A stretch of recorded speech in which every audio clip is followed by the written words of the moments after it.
Hello students, I am Rafiq Ahmed and I welcome you in this class of real analysis.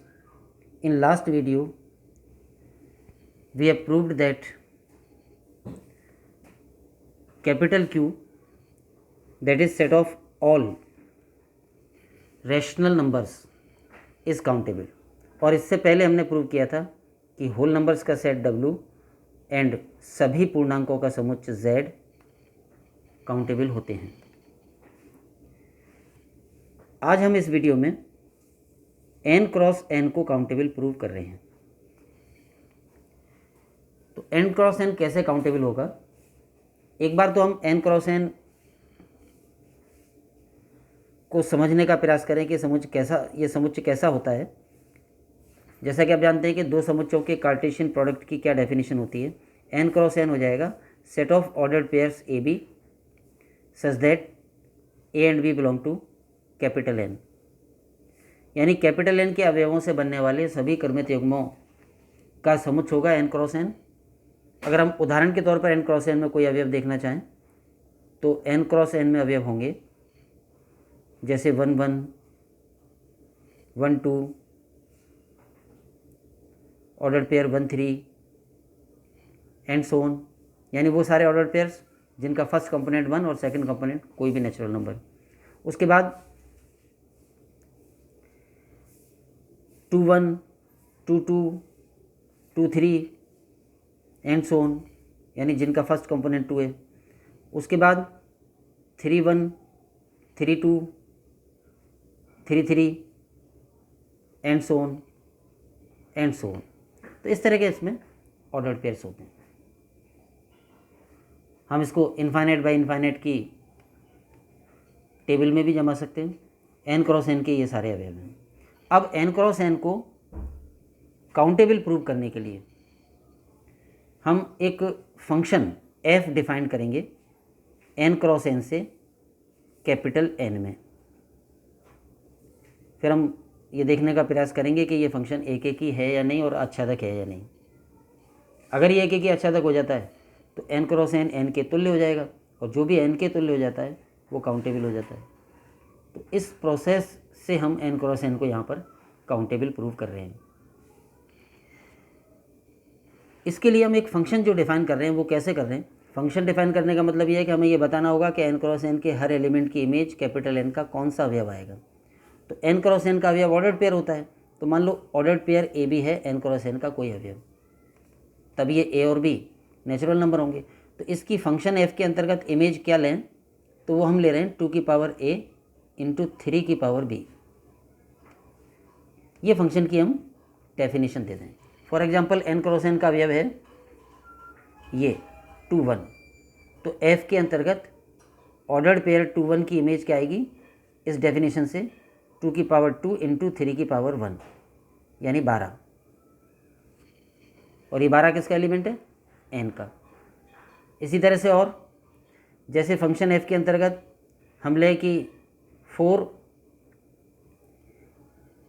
3 की image क्या आएगी?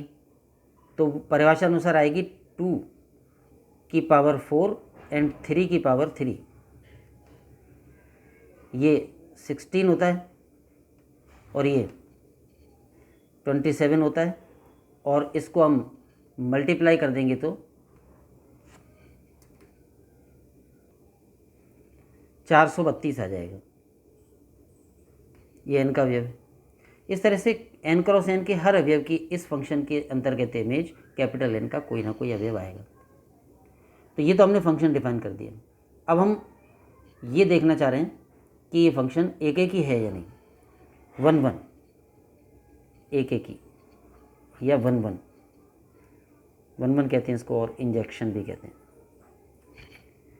एक एक ही को 1 1 या इंजेक्शन, आच्छादक को ऑन टू या सर्जेक्शन, और जो एक एक ही और आच्छादक दोनों प्रकार का हो उसको बाइजेक्शन या 1 1 ऑन टू कहते हैं। तो ये जो हमने फलन डिफाइन कर दिया n क्रॉस n से n में, हम इसको एक एक ही प्रूव करना चाह रहे हैं। कोई फंक्शन एक एक ही कब होता है या प्रूव करने का तरीका क्या होता है? अगर कोई फंक्शन f a से b में डिफाइंड होता और हम जानना चाहते हैं कि एक एक ही है कि नहीं, अगर हम इसको प्रूव करना चाहें कि एक एक ही है तो हमें क्या प्रूव करना पड़ेगा, प्रांत के कोई भी दो अवयव ए और बी हों ऐसे कि उनकी इमेज बराबर है, यानी एफ के अंतर्गत ए की इमेज बराबर एफ के अंतर्गत बी की इमेज, ये मान के कि मान लो दो अवयवों की इमेज बराबर है और फिर ये सिद्ध हो जाए कि ये दोनों अवयव ही बराबर होंगे। यानी इमेज बराबर दो अवयवों की तभी हो सकती है जब वो अवयव खुद ही बराबर हो, अदरवाइज नहीं हो सकती। तो ये इससे सिद्ध हो जाता है कि फंक्शन एक एक ही है।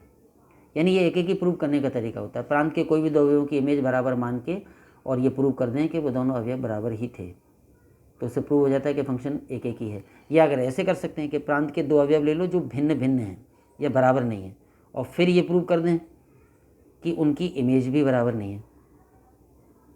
यानी एलिमेंट्स अगर डिफरेंट होंगे तो उनकी इमेज भी डिफरेंट होगी। इस तरीके से भी एक एक ही प्रूव हो जाएगा, और इस तरीके से तो हो ही जाएगा कि इमेज बराबर तभी हो सकती है जब अवयव बराबर हों। तो इस तरीके से हम इस फंक्शन को एक एक ही प्रूव करना चाहेंगे। यहाँ तक की बात को हम सिस्टमेटिक लिख के और फिर आगे चलेंगे। तो एग्जाम्पल इस तरह से बनता है कि n क्रॉस n गणनीय है, ये प्रूव करना है। n set of natural numbers होता है जिसमें कि ऑल नेचुरल नंबर्स होते हैं। n क्रॉस n की परिभाषा हम ये दे सकते हैं कि set of ordered pairs mn ले लो या ab ले लो, सिंबल कोई भी ले सकते हैं। तो ऑर्डर्ड पेयर mn प्रकार के एलिमेंट्स n क्रॉस n में होते हैं जहाँ m and n belong to capital N। और अगर हम न्यूमेरिकली कुछ एग्जांपल्स लिखना चाहें तो n क्रॉस n में ऐसे अवयव होंगे 1 1 1 2 1 3 1 4 एंड सो ऑन, फिर 2 1 2 2 2 3 2 4 एंड सो ऑन, फिर 3 1 3 2 3 3 एंड सो। तो n क्रॉस n ये होता है। फलन f हमने n क्रॉस n से n में निम्न प्रकार परिभाषित किया। Function f is defined like this. n cross n के अवयव यानी कि ऑर्डर्ड पेयर mn, क्रमित युग्म mn की f के अंतर्गत इमेज हमने क्या रखी, 2 की पावर m 3 की power n for all ordered pairs m, n belong to n cross n। अब ये तो हमने फंक्शन को डिफाइन कर दिया। ये तो हम जानते हैं कि फंक्शन वेल डिफाइंड है, क्योंकि n क्रॉस n के किसी भी ऑर्डर्ड पेयर की ये जो इमेज आएगी ये आएगा नेचुरल नंबर ही। 2 की धन पूर्णांक पावर एक नेचुरल नंबर ही होता है, और 3 की धन पूर्णांक पावर नेचुरल नंबर ही होता है, और दो नेचुरल नंबरों का गुणनफल भी नेचुरल नंबर होता है। तो ये कैपिटल N का ही अवयव आएगा। f को एक एक ही सिद्ध करने के लिए प्रांत यानी n क्रॉस n के कोई दो अवयव ले लिए और मान लिया कि इनकी इमेज बराबर है। प्रांत में दो अवयव ले लिए, एक तो ऑर्डर पेयर AB एंड दूसरा ऑर्डर पेयर CD, और मैंने मान लिया कि इनकी इमेज बराबर है। इमेज बराबर है का मतलब f के अंतर्गत ऑर्डर पेयर AB की इमेज बराबर f के अंतर्गत ऑर्डर पेयर CD की इमेज, ये बराबर है। तो अब हम सिद्ध करेंगे कि ये अवयव ही बराबर है। यानी अगर इनकी इमेज बराबर है तो वो केवल तभी हो सकती है जब ये n क्रॉस n के दो अवयव बराबर ही हों। तो वैल्यू रख दी फंक्शन की डेफिनेशन से। ऑर्डर्ड पेयर AB की फंक्शन f के अंतर्गत इमेज क्या आएगी, वो जो फंक्शन की हमने परिभाषा रखी है। तो ऑर्डर्ड पेयर AB की इमेज आएगी 2 की पावर a 3 की पावर b। इसी प्रकार ऑर्डर्ड पेयर CD की इमेज आएगी 2 की पावर c 3 की पावर d। 2 की पावर c को इधर ले लिया, भाग दे दिया, मतलब ये इस तरह से हो जाएगा 2 की पावर a अपॉन 2 की power c is equal to 3 की पावर d अपॉन 3 की पावर b। फिर ये हो जाएगा 2 की पावर a माइनस सी, और ये हो जाएगा 3 की पावर d माइनस बी, ये बराबर होंगे। अब हम देखें कि ये स्टेप क्या कह रहा है। इस स्टेप का मतलब है कि 2 की ये कोई पावर वाला अवयव और 3 की ये कोई पावर वाला अवयव समान है। हम जानते हैं कि 2 एंड 3 दोनों रिलेटिवली प्राइम नंबर हैं, इनमें 1 के अलावा कोई कॉमन फैक्टर नहीं होता है, सापेक्षिक अभाज्य संख्याएं हैं। ये जो सापेक्षिक अभाज्य संख्याएं हैं, तो 2 की कोई पावर 3 की कोई पावर के बराबर कब हो सकती है। अगर हम संख्यात्मक रूप से समझना चाहें तो जैसे 2 की पावर्स क्या होती हैं, 2 की पावर्स में 2 की पावर 1 से 2 आएगा, 2 की पावर 2 से 4 आएगा, 2 की पावर 3 से 8 आएगा। इतना तो हम समझ सकते हैं कि 2 की पावर से धन पूर्णांक पावरों से सम संख्या ही आएंगी, जबकि 3 की धन पूर्णांक पावर से विषम संख्या ही आएंगी। 3 की पावर 1, 3 की पावर 2, 3 की पावर 3। तो 2 की कोई पावर धन पूर्णांक पावर वाला अवयव 3 की कोई धन पूर्णांक पावर वाले अवयव के बराबर नहीं हो सकता। अर्थात 2 की ये कोई पावर और 3 की ये कोई पावर बराबर आ रही हैं, तो इसका मतलब यह है कि ये पावर सिर्फ शून्य ही हो सकती हैं और कोई नहीं हो सकती। धन पूर्णांक हैं।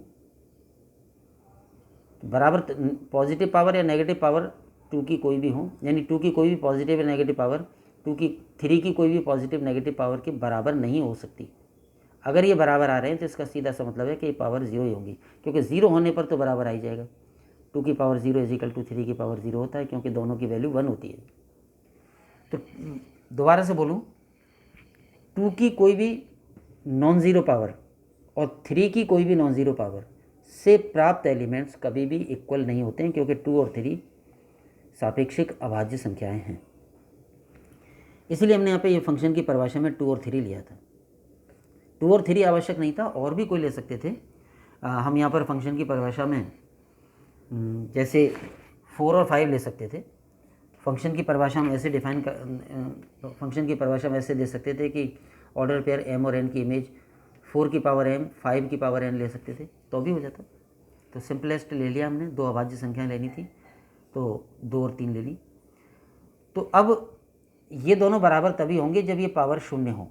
तो ये पता लग गया इससे कि a-c शून्य है और b-d या d-b शून्य है। a-c शून्य का मतलब a बराबर c और d-b शून्य का मतलब b बराबर d। अब जब a c के बराबर है और b d के बराबर है तो फिर ordered pair ab ordered pair c d के बराबर हो जाएगा, क्योंकि फर्स्ट कंपोनेंट के बराबर है और सेकंड कंपोनेंट के बराबर है। तो क्या प्रूव हो गया कि जिन दो अवयवों की इमेज बराबर मानी, सिद्ध हो गया कि वो दोनों अवयव ही बराबर हैं n क्रॉस n के। इससे ये प्रूव हो गया कि ये फलन एकेकी है। एकेकी होने के बाद अगर हम ये जानना चाहें कि क्या ये फलन आच्छादक है, तो सीधा उत्तर यह है कि ये फलन आच्छादक नहीं होगा। आच्छादक क्यों नहीं होगा? अगर उसको हम उदाहरण से समझना चाहें तो कैपिटल N के सभी अवयव इमेज नहीं बनेंगे n क्रॉस n के अवयव की, कुछ ही बनेंगे।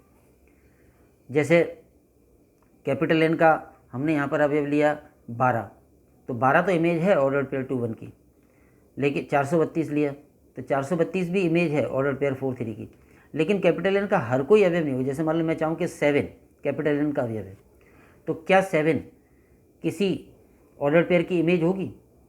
जैसे 2 की पावर a 3 की पावर b का मान 7 कभी नहीं आएगा a और b की कोई भी नेचुरल वैल्यूज़ के लिए। इसका मतलब कैपिटल N के सभी अवयव इमेज नहीं बनेंगे, कुछ अवयव इमेज बनेंगे, कुछ नहीं बनेंगे। तो फिर हम क्या करें? ये फलन जो हमने डिफाइन किया था वो एकेकी तो सिद्ध हो गया, आच्छादक ये है ही नहीं।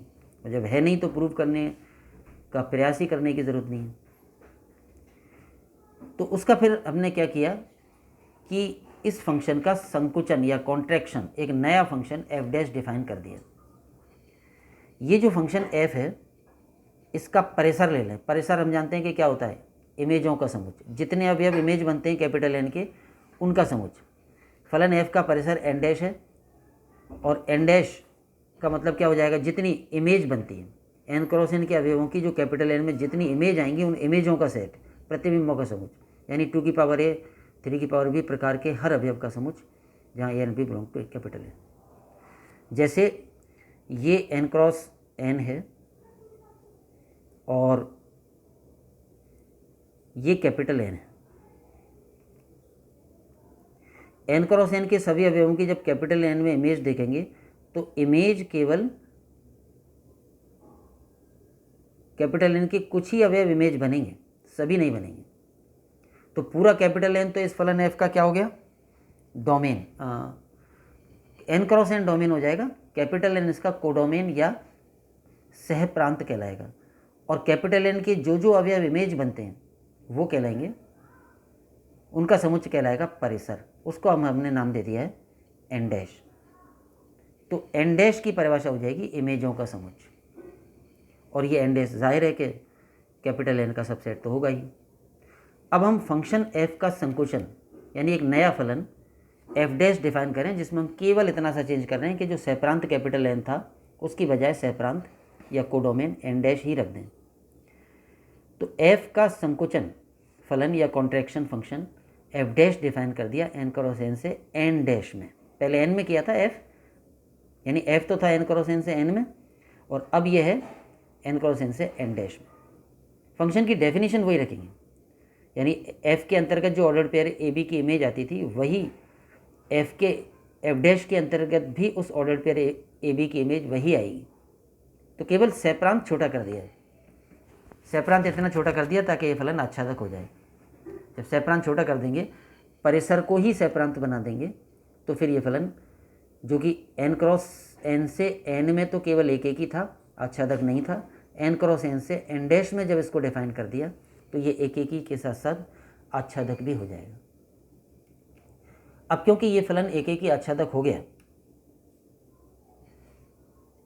n क्रॉस n से n डैश में डिफाइन किया और ये एक ही आच्छादक हो गया f डैश, इसका मतलब n क्रॉस n और n डैश तुल्य हैं। और जब n क्रॉस n डैश के तुल्य है तो गणनीय होगा, क्योंकि n डैश क्या है, n का एक उपसमुच्चय। हाँ, परिभाषा यही है, कोई समुच्चय या तो n के तुल्य हो जाए या n के किसी उपसमुच्चय के तुल्य हो जाए तो वो गणनीय हो जाता है। तो यहाँ पर हमने n क्रॉस n को n के नहीं n डैश के तुल्य कर दिया है और इसलिए n क्रॉस n गणनीय होगा। तो ये एक बात आप यहाँ पर समझ सकते हैं कि एक तरीका ये भी बनता है फलन को एक की आच्छादक प्रूव करने का, कि अगर फलन एक ही प्रूव हो जाए और आच्छादक प्रूव नहीं हो पा रहा हो तो सैप्रांत को छोटा कर दें, यानी सैप्रांत की जगह उसका परिसर रख दें और फंक्शन की डेफिनेशन में कोई चेंज ना करें, तो वो फलन फिर एक ही तो था ही, आच्छादक भी हो जाएगा। जब सैप्रांत को ही परिसर बना दो, जब परिसर को ही सैप्रांत बना दोगे तो वो फलन आच्छादक स्वतः ही हो जाएगा, क्योंकि अब बी डैश के हर अवयव का प्री इमेज ए में मिलेगी। तो इस तरह से n क्रॉस n काउंटेबल हो गया। n क्रॉस n को काउंटेबल हमने ऐसे किया है, एक दूसरे तरीके से भी कर सकते थे, और दूसरा तरीका जो इससे पहले वाला एग्जाम्पल था जिसमें कि हमने q को काउंटेबल प्रूव किया था, उस प्रोसेस का भी उपयोग कर सकते थे।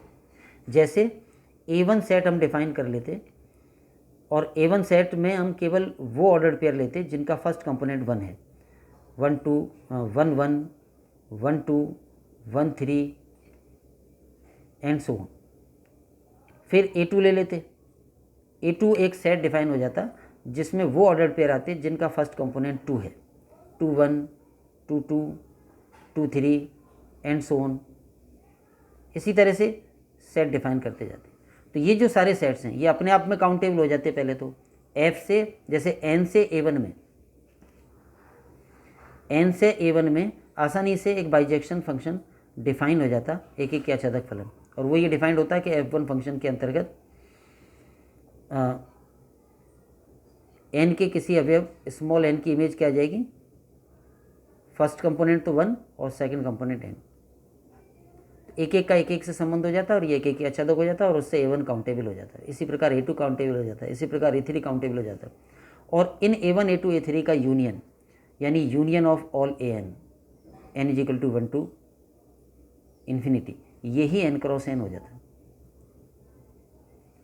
जैसे हमने यहाँ पे समझा था कि n क्रॉस n में जो अवयव होते हैं, तो ये भी दूसरा तरीका था, यूनियन वाली थ्योरम का उपयोग करके n क्रॉस n को काउंटेबल प्रूव कर सकते थे। यहाँ पर हमने उसकी बजाय एक फंक्शन डिफाइन करके और उस फंक्शन को पहले एक ही प्रूव किया, फिर उसके कॉन्ट्रैक्शन को आच्छादक, और फिर जब एक ही आच्छादक हो गया n क्रॉस n से और n डैश में, तो फिर n cross n capital N के उपसमुच्चय n डैश के तुल्य हो गया और इसलिए काउंटेबल हो गया। थैंक्स टू ऑल, जय हिंद।